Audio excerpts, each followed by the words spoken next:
Hello, sixth graders. It's Mr. Gardell. Great to be back with you on this glorious day.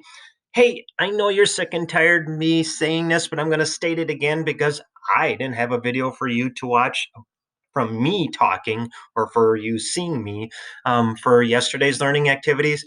But again, make certain that you are completing each of the learning activities, okay, in order numerically. In other words, for Monday, April 12th, you should have completed number 1 first, number 2 second, number 3 third. Okay, don't go out of order and don't skip anything. Well, I'm going to skip number 2 because I just don't want to do it. Wrong. This is part of the learning process. We can't skip steps in the learning process. Okay, we need to do everything. That's what makes us a whole learner. Otherwise, I just feel like you're getting bits and pieces and chunks of information rather than the whole thing. And my concern is that if you don't complete the entire learning process, what is that going to mean for you in the future? What does that mean for you as a seventh grader, for example? So make sure you complete the entire learning process. Today, this video is primarily about and going to focus on Fort Snelling, or a review of what you learned previously. But before we get into the review of Fort Snelling, let's get to our daily joke. Here we go. Today's joke is, what bird enjoys construction work? What bird enjoys construction work? I'll give you 5 seconds starting now.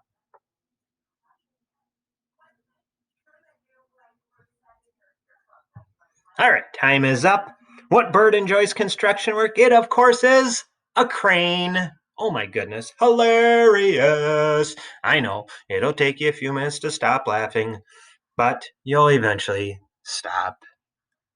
All right, maybe now you did. All right, let's move forward. So, a couple things I want to point out about Fort Snelling before I actually go and talk about the review of it. I want to point out a few sites that I found useful over the years on Fort Snelling because I personally think our online textbook does a horrible job of bringing Fort Snelling to our attention. It just doesn't really address it. And to me, Fort Snelling is such an important part of our state's history, and it's a place that you and I can go to today to visit. And so to me, it's important to make sure that we understand the fort. And so Minnesotaopedia, or MNOpedia, is a great site. You can simply just type in Fort Snelling. Here's one of the things that I've always looked at in the past on the fort to get a better understanding of what was occurring during the early years of the fort.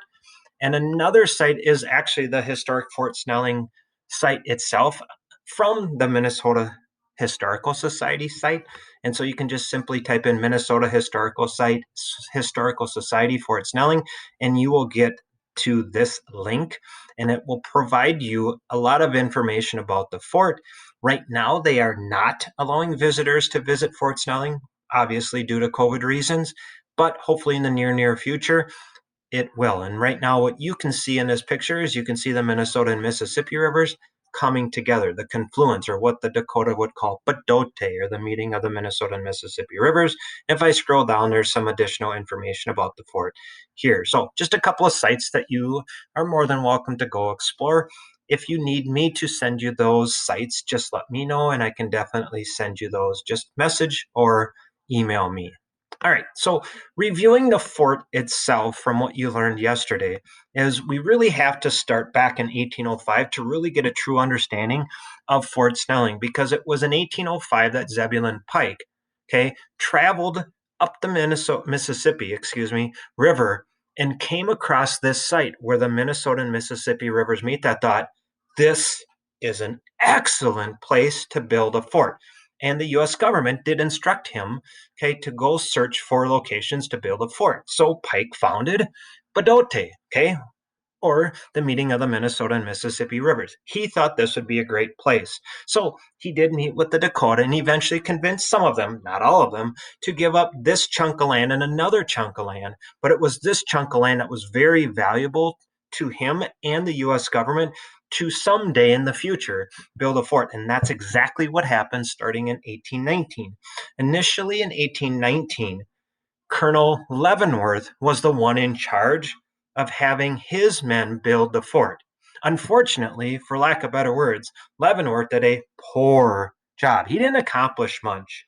And so a year later, in 1820, the construction of the fort really began during this time, although you might see things contradict that. Okay, I've read places where the fort began construction in 1819. The fort began construction in 1820. In fact, on the Minnesota flag, you'll see 1819. That basically symbolizes the year that the fort began its construction. Okay, but for our sake, we can focus on either year, but in the information that I found, most of it leans towards in 1820 the construction began. And at this time, Colonel Josiah Snelling, who you see in the bottom right-hand corner, I'm circling him right now, he took over command. Leavenworth was basically kicked to the curb, so to speak, and told, hey, dude, you're not doing enough, okay, to accomplish the building of the fort. So we're going to have somebody else come in and do the job right. And that's exactly what Snelling did. And so Snelling was ordered to the Mississippi and Minnesota rivers, where he replaced Leavenworth. And Snelling quickly broke ground on the first permanent barracks. And he was the one who designed the diamond shape that you see. If you see an overhead view of the fort, it looks like a diamond shape.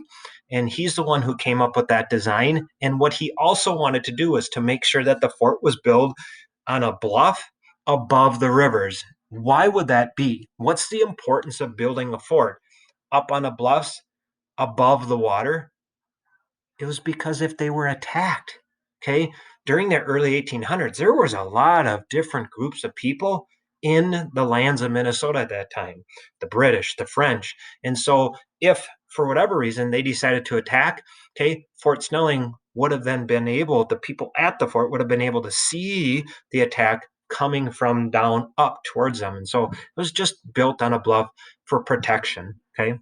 And the construction of the fort did last 5 years. And finally in 1825, the fort was completed. And initially it was going to be called Fort St. Anthony. But because of the proud work that Josiah Snelling did on the fort, it was then named in honor of him, which we now know as Fort Snelling. All right, so that pretty much summarizes the fort in a nutshell. I hope you learned a little bit more about the fort and going forward. And again, I would encourage you at some point in time, okay, when you have the opportunity, go visit the fort. It honestly is a really cool place to see everything that happened there during the many, many years of its existence. All right. If you have any questions, obviously you always have the opportunity to reach out to me or contact your HOA teacher. Take care and have a fantastic day.